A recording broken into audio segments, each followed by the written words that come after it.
Well, Bruin fans, thank you for joining us today. We've got three of our Bruin goalkeepers. We have men's and women's soccer represented with Richie Seaman and Annalisa Klein. And then we also have Ella Rand from our women's lacrosse team. Today, we're talking about what it takes to be a keeper, what kind of mindset they have, what their preparation looks like, all kinds of things. So I'll just start.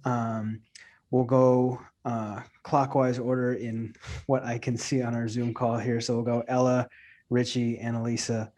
Um, how did you end up as a keeper? How did that end up being your position?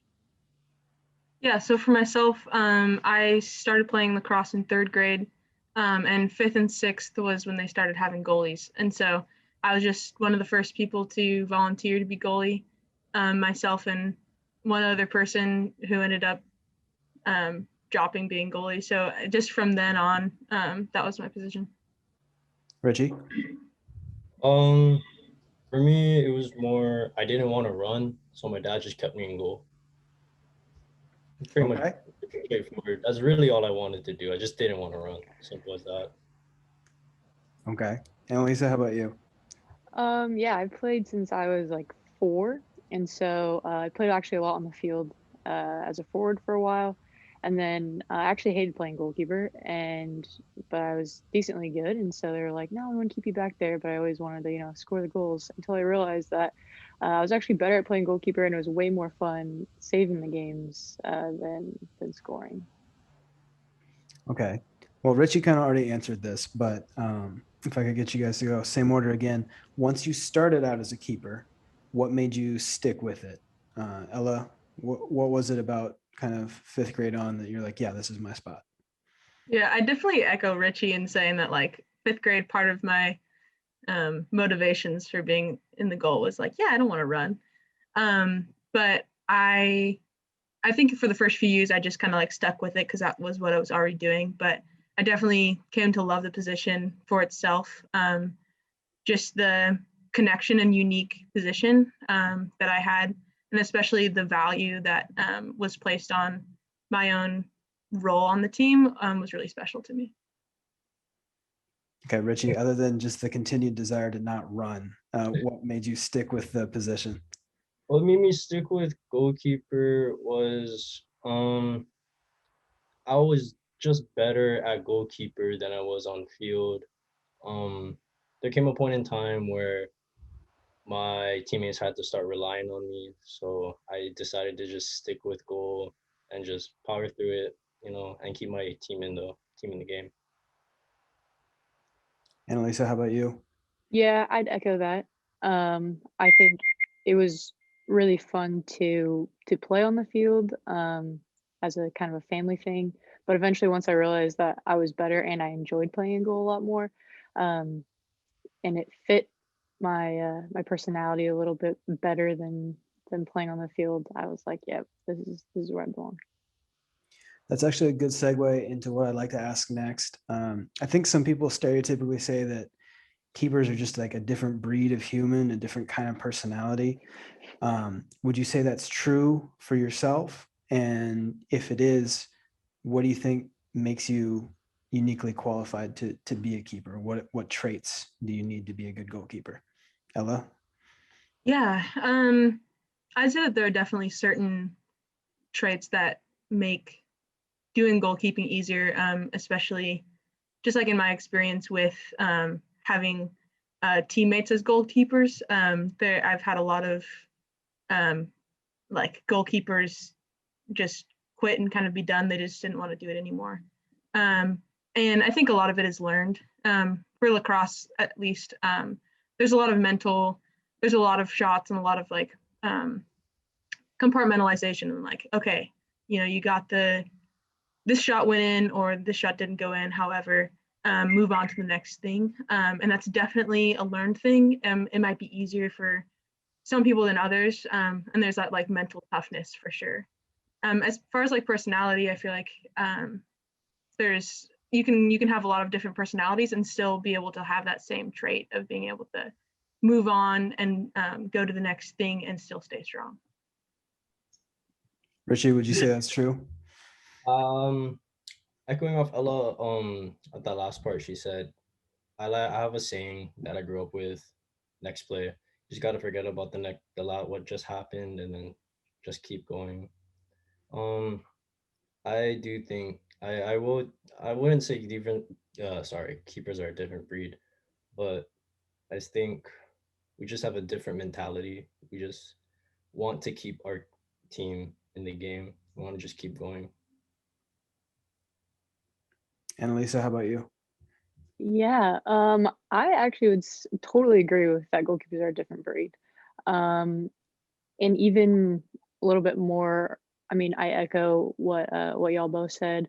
Though I think even personality wise, there is something about a goalkeeper. Like I can walk onto any field and go, that's the goalkeeper. Uh, I think a lot of us just kind of have a little bit of a maybe a little bit more goofiness to us, or a little bit have a different kind of sense of humor that they don't other players don't have. I don't know if it's because like we're back in the goal by ourselves the whole time, so we got to keep ourselves entertained, or making jokes to ourselves. I'm not sure what it is, but that's what it is. And like you have to have some type of like craziness if you're gonna literally put your body on the line to stop a ball from going in the back of the goal.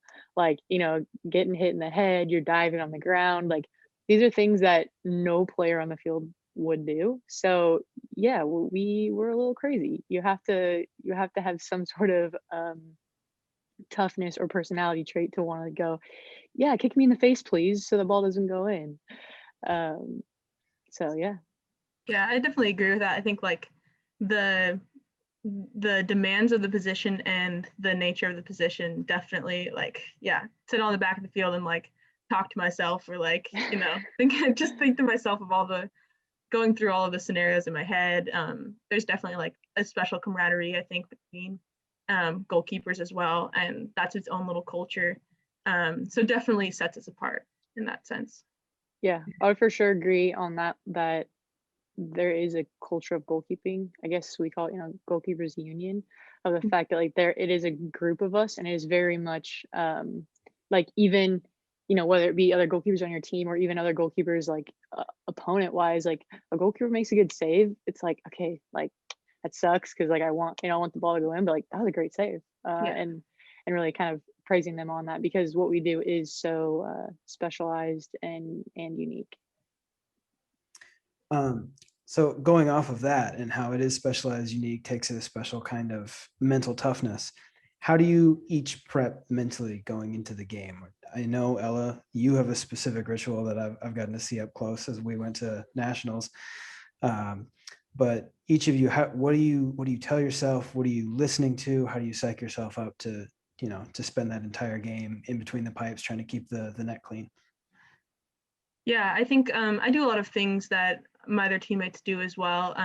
In terms of, I basically have one or two albums that I listen to before a game that just kind of put me in the right headspace. I definitely visualize a lot, and I just going through both saves and talking to my defense and clearing the ball up the field. But then I also juggle, because juggling really is a lot about hand-eye coordination, and it's got a rhythm to it, and rhythm just really centers me. So both in the music and with that, sometimes I'll just like walk around the field, think about things. Definitely am like very isolated, and getting ready to engage in the game for sure. Richie, what are your rituals? My rituals are first 20 minutes, go ahead and first 20 minutes of my free time before the game, sorry. I'd go ahead, watch some highlights of goalkeeper saves throughout Europe, America, all the different leagues, just to give myself belief I can go ahead and just fly, you know. Next up, listen to some music. Definitely rock music always puts me in the right place and the right mind. And then once I step on the field, everything just gotta be calm, warm up good, make sure everything's stretched out. Is there a specific keeper that you try to grab most highlights from, or a rock artist that gets you most psyched? Uh, the rock part, that's gonna be a little embarrassing. Goalkeeper wise, I like to look up to Marc-Andre Ter Stegen, Manuel Neuer, Gianluigi Buffon, also Gianluigi Donnarumma. I like to watch a lot of the foreign keepers. They're really my idols. Rock music though, it doesn't really matter for me. Sometimes it might be maybe some punk in there, gotta if I can't scream, the music's gotta scream, it just gets me pumped. I gotcha. And Lisa, how about you? Yeah, unlike Ella, I am the opposite of isolated. Often I find myself, my favorite pregame ritual is obviously out of Austin. We have the training room there, so I will be there, getting treatment, but also playing country music from Jill's computer. Not just any country music. We're talking pump up country, to get myself hyped, but everyone else hyped. When I don't do that, it feels weird. It feels like away games. It's so bad because I can't do that. So I'm doing it in my own headphones. It's not as fun. But from there, I like to get everyone else kind of hyped and excited and ready to play. I'm definitely not the type to hone in of just like getting in my head too much. I find myself when I get in my head a lot, I actually perform um, poorly. So kind of just getting loose, and that's just pumping myself up, pumping those around me up, having a good smile and a good laugh, going into warm-ups. um, you know we have sometimes breakfasts together and whatnot, so just playing music, dancing around, looking like a fool to get everyone else ready, and then stepping onto the field for warm-ups. It's really important that I have a good warm-up, for me to feel confident and ready to play. So if I'm not able to get a solid warm up in, um, I'll uh, I'll make sure that, like, hey, there's a couple of these things that I didn't do well at. Hey, I pull a teammate aside, or I pull my goalkeeping coach aside and be like, hey, can we do this real quick? Because I need to at least like get my hands right, or I need to get my feet right before I can actually go into the game. But a lot of it is really just, you know, like we mentioned before, really kind of been able to just let go of things really quickly. And so kind of for me is keeping that thought process while I'm warming up. It's very much like, okay, well, I let that one in. Let's put a little laugh, a little smile. Still keep that energy that I started coming up before the field, that I try to get myself to be pumped up for. So that way I'm not getting in my head, because I think, you know, maybe they can attest to this too, but like once you get in your head, it's really hard to get out of your head. And so I find myself often, like, even in warm-ups, you start to go warm up and you do something dumb and you're like, well, shoot, like I messed that up and now I'm gonna mess everything else up. It just kind of becomes a snowball effect, that then once you're in your head, you can't really get out of it, and you analyze every single thing of what you did wrong and how you could have made it when you should have, and it just becomes, then you can't make others safe. So I think for me the biggest thing is just staying lighthearted, staying fun, staying goofy, to be able to actually perform well and not get in my head. Okay. Kind of going back to what Ella said about being isolated, what you said earlier, Annalisa, about maybe being a little crazy, telling yourself jokes, even if no one else is there to laugh with you while you're keeping yourself entertained. Whether it's during this year where COVID has made it harder to gather in larger groups, or whether it's maybe when you're on a summer break and you're back home by yourself, a field player can like go take shots on a goal, or if they're a lacrosse player, they can go find a wall, play wall ball. Soccer players can, to an extent, play wall ball as well, right, to get their touch correct. But as a keeper, obviously, there's a couple more challenges that go into practicing alone. So how do you guys work on your technique, whether it's over the summer or during a COVID situation where numbers are kind of limited? What kind of skills can you develop even if you're just by yourself? Yeah, for myself, it's actually a lot.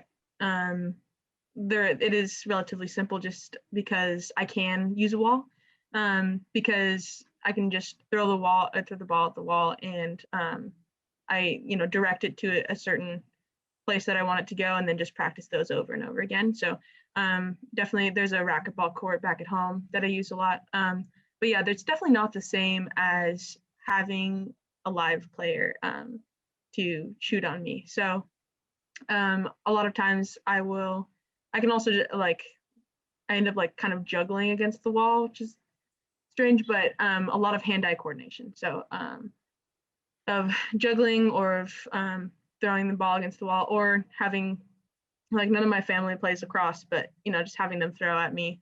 And then also just a lot of agilities. It's really important to, I have a small cage, but to be able to get the quick steps in, the quick hands, both are super important. So I do a lot of agilities as well.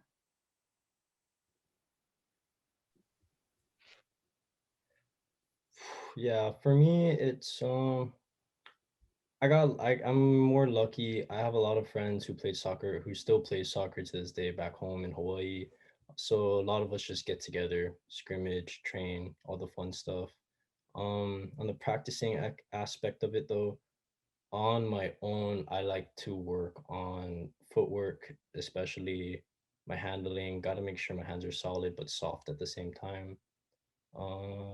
See what else. I like to work on my passing a lot with my little sister. It's pretty fun. We actually get really competitive and we just play this game of pass to see who can who can pass it within 1 or 2 steps to the left. I gotta give her a little handicap. Gotta help my little sister out a little bit. But yeah, that's about it for me. Just footwork, having fun, scrimmaging with the boys, and yeah, just working on my hands and all that. Yeah. I will agree with that. Footwork is definitely super important. So when I'm completely alone, footwork is definitely something I focus on. With that, there's a few things that I can do with getting my hands right, and even hitting the ground a little bit. But like Ella said, it's still nothing like having a live player actually at you. I am really fortunate that my dad has impacted my play a lot throughout my entire life, and has kind of definitely helped me be the player that I am. And so over the summers, or just my entire life, having him being able to hit balls at me and have a very good knowledge as to what I'm supposed to be doing and what I'm not doing often, to then help me in little sessions that we do. So I definitely am thankful that I have access to that, and can keep working even through not having people around, like teammates, or even with stuff with COVID. And we've touched on it a little bit already from a variety of angles with the other questions, but when it comes to individual success, obviously your role on the team really can directly impact how successful the team overall is on a given year. But it is, whether it's soccer or lacrosse, obviously the whole game is interconnected, and there's a lot of different factors from start to finish that might determine whether the team wins or loses. So whether the team wins or loses on a given day, for you, what would you say is a good yardstick for your success? Like, what things, if you've done them well, meant that you had a good outing, whether the team wins or loses? Yeah, for sure. I definitely agree with that. That we we do like to win and focus on the winning and losing, but definitely the thing that I value the most is my connection with the defense. In lacrosse, there's you kind of get set up on an attack or defense, and I'm really the one who is directing my defense. And there's something really unique about that connection, and feeling like my defense hears me and is working with each other is just the absolute best thing ever. So if we get to do that, where we're working as a unit, we're hearing each other, supporting each other, and really just leaving it all out on the field, that's a success for me. And I really take that with me from every game, the feeling of how did we connect and how did we push against the other team, no matter what the score was. Second that on Ella. I like to think of that too. I want to have a really good connection with my defense. I want to be able to communicate with them all the time, make sure they know what I want, where I want them, how I want them, when I want them to press, and so on and so forth. But it's more of a learning game throughout the game too. You get to see the different ways the attackers will come at you, and you can just try to like diffuse each situation in your head slowly, but you got to make it quick. As for the win-loss aspect, a success on my end would come if, again, when Nella said, if the whole team left it all on the field. If one person wasn't trying, then it's worthless. You know, the whole team's got to put in 110%, 110% of the time. Yeah, that's pretty much it. Yeah, I'd echo what you both said. Definitely having that communication with the back line, and knowing that that unit between the five of us is solid, and we are communicating, and we are doing those things that we need to do. I think for me as well, um, knowing that like I did all I could do. There are times that we always face that like there are really good shots, and yeah, like props to you. Like I couldn't have saved it. And sometimes that happens, and most times those are the moments that we don't end up coming up with a win. Um, so it's the things that I evaluate a good game of, did I do everything I possibly could do to keep the ball out of the goal? And even then, so like, did I make good saves? Was I, did I have good footwork? Did I have good hands?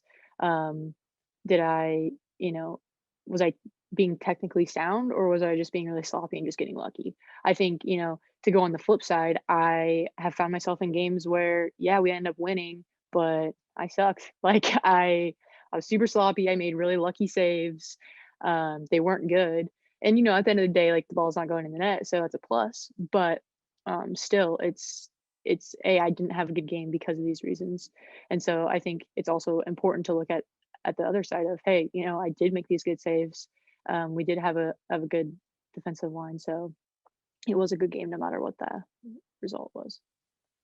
Yeah, I definitely agree with that. And there's a certain, like, in a game that we lost, and I got scored on, my percentage was low, but I know that the people that I got shots from, were like, I know those are top-notch players, and if I get a save on one of them, I'm like pumped for myself, and same, I really echo that in those games. Like, we have games every season where it's like, okay, we know like what the score is going to be in this game right now. Like, we're halfway through, we're up by 10 points already. Like, now it's really time to buckle down and like focus on getting the tiny things right and getting the technique right, and walking away from one of those games, really that's what matters, and not the points, but whether I really improved in that game and really did what I need to go out there and do.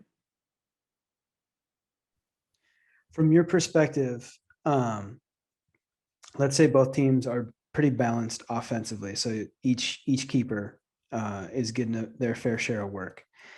Is it more gratifying for you to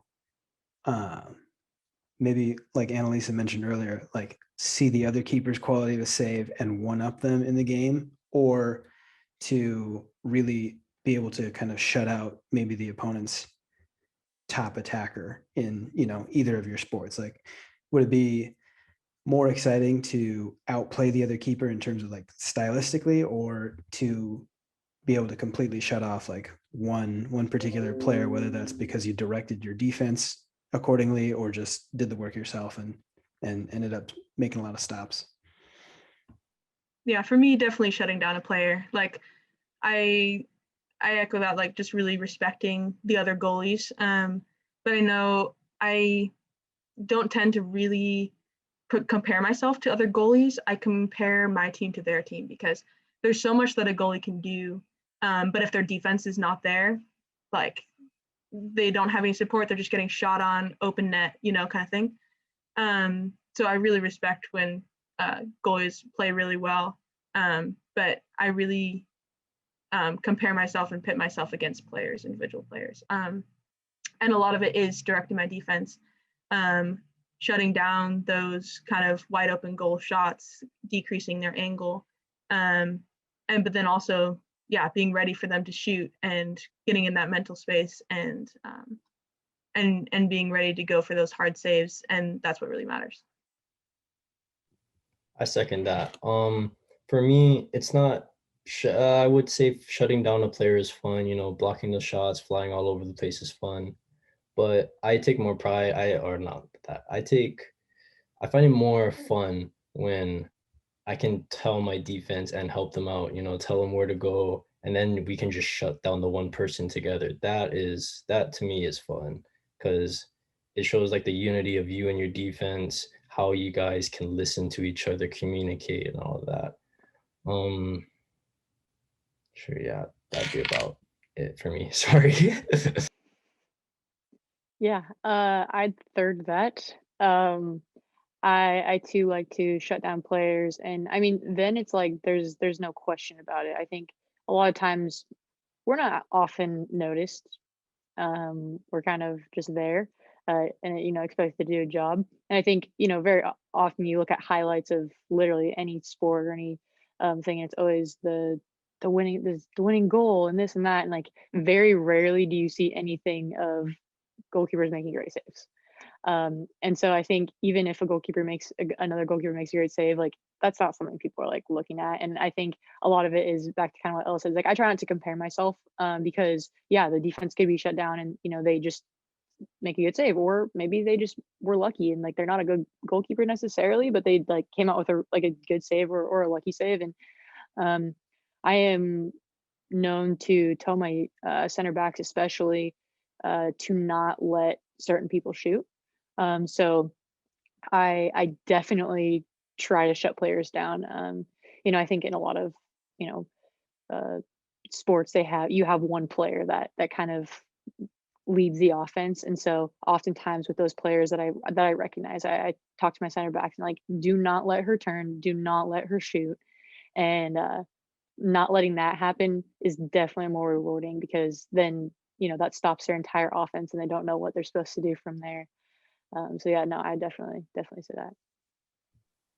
All right, 2 more questions and we'll get you guys out of here.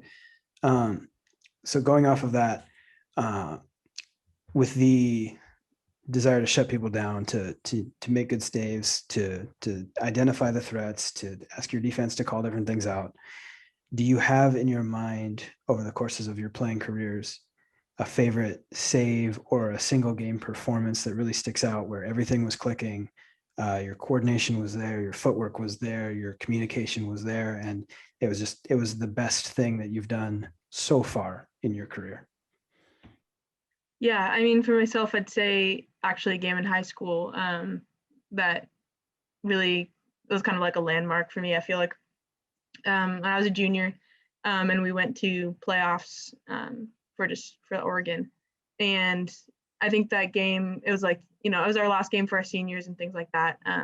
But I feel like everyone on that field went out with heart, and I think I had like a 72% save average or something, where I was just in that game. I was there for it. My defense was working.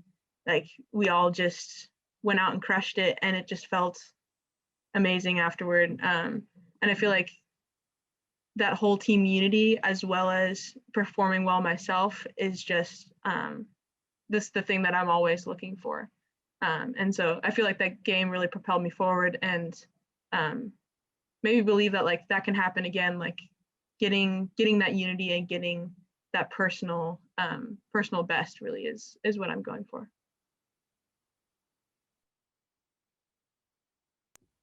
I'm having a hard time thinking of one.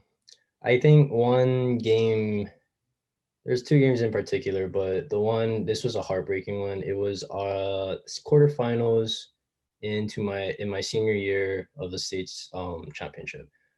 We were playing our rivals. It was a very heated game, very good game between both teams. It was so much fun just having shots against shots, having different tactics go against each other. It was just amazing, an amazing game.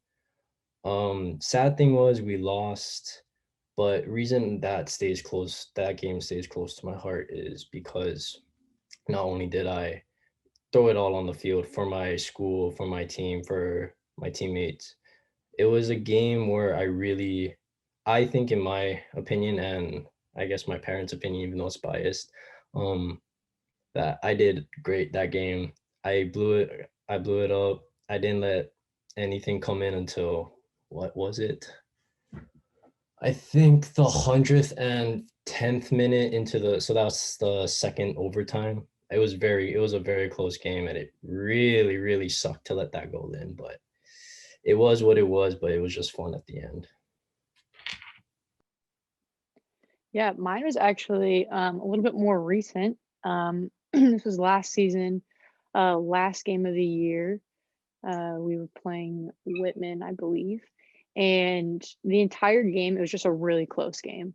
It was kind of just a back and forth. Often, I think when you're playing a good team, the game kind of just ends up in the middle, and you get a couple like here and there, and you get a couple shots, and that's kind of it. But this was a very back and forth. I was getting a lot of shots, other goalkeepers getting a lot of shots, and it was pretty intense, especially it being, our senior night and all of that. Emotions are high. And we were up 1-0, and at that last probably 10-20 minutes, we were getting like wrecked. Like they were, I think like offensively, like on our half the entire time, we were shutting them down, but still like holding on by a thread so that we didn't have to like go into overtime. And so, I made a couple good saves here and there, but it was, the last 5 minutes maybe, and a girl was shooting from my right side, like probably just inside the 18, and shot it to my top left upper V. And so I made it an extension dive and saved that top hand. And it was definitely a moment where I saved it. And as I was saving it, I heard, yeah, oh. And like, I think as a goalkeeper, that is probably one of the best sounds you can hear. Rolling out of it, got up, and I was just like, I felt like a beast. I was like, let's go. All my teammates were like, oh my goodness, because we come in for a corner, and they're just like the high fives, everything of like, okay, that was crazy. Like it was definitely like we thought this was going in. And I think even for myself, there's times where I'm like, oh shoot, that's going in. Like I got to try to get this out of here. And when you actually make that save, you're like, that feels really good. So yeah, that was definitely my favorite save in my college career. Okay. And then I'll get us out of here on this one, guys. If whether it's someone coming to Bruin Sports Days, hopefully next fall, COVID allowing, or whether it's going home, you have someone in your life that's thinking about playing keeper, a younger player that have a personal connection to, what would you say to them as they're just kind of starting out on the path to being a keeper and thinking about what it takes to be good at the position? Like what kind of encouragement, what kind of support, what kind of direction are you giving them as they're getting ready to try and take on this position?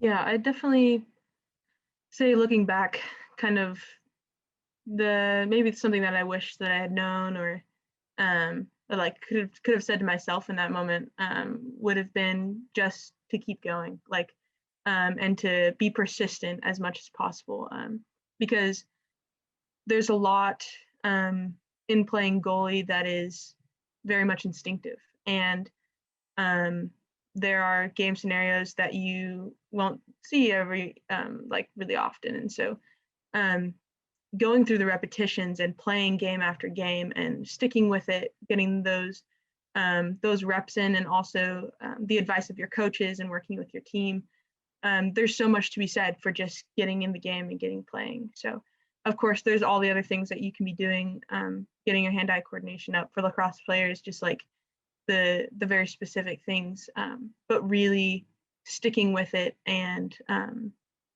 just playing those hours is really, really rewarding, because the instinct and knowing exactly what to do in that moment is pretty amazing. For me, My first question would be, are you sure? Because this is a very, very hard position. I actually I had to ask my little sister that question because she was a goalkeeper at once, and my parents did not appreciate a second goalkeeper being in the family because having me around was already stressful enough. Um, some advice I would give though to my younger self would be stay calm. It'll all be fine. Just worry about the next play. That's it. Just worry about the next play. Yeah.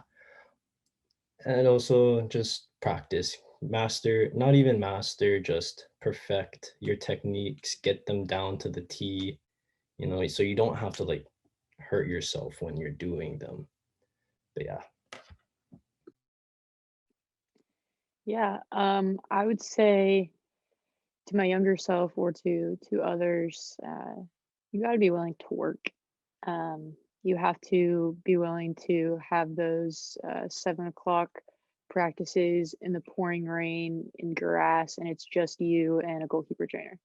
Um, and some of those times, my middle school and high school career made me who I am, because I did get up and I did do that, when others may have not been doing that, and so those kinds of things set you apart. And I think you know along along with that, it's very much of you got to learn to flush it. And I think if I would have learned to flush things a lot quicker and not worry about being a perfectionist and like soaking it all in, um, I definitely would have uh, come to enjoy and not be so hard on myself. And so I definitely just say like you're gonna get scored on. Like it's inevitable. Like you're gonna get scored on. You're gonna lose games. You're gonna make mistakes. But at the end of the day, like you have to learn to like when those mistakes are gonna affect you, and to not let them shut you down. Okay. All right. Well, that sounds like some good advice, some good encouragement for all the young keepers that are thinking they might want to get into this, that have found this on our social media or YouTube. I want to thank you guys for taking the time to highlight what kind of skills, what kind of mindset, what kind of mentality it takes to be a good keeper. I want to thank you for letting me kind of highlight a position that Annalisa, you said we don't do a good enough job of pointing out. So this is our attempt to do that for you guys, and hopefully more going forward, obviously. But thank you again so much for taking a little bit of time out of your evening, and best of luck on whichever pitch you happen to play on. Obviously, a couple different sports here, but best of luck this season, and we look forward to watching you guys succeed on and off. Thank you, guys. Have a great Thanks, night. Seth. Thank you. You too. Night. Thank you.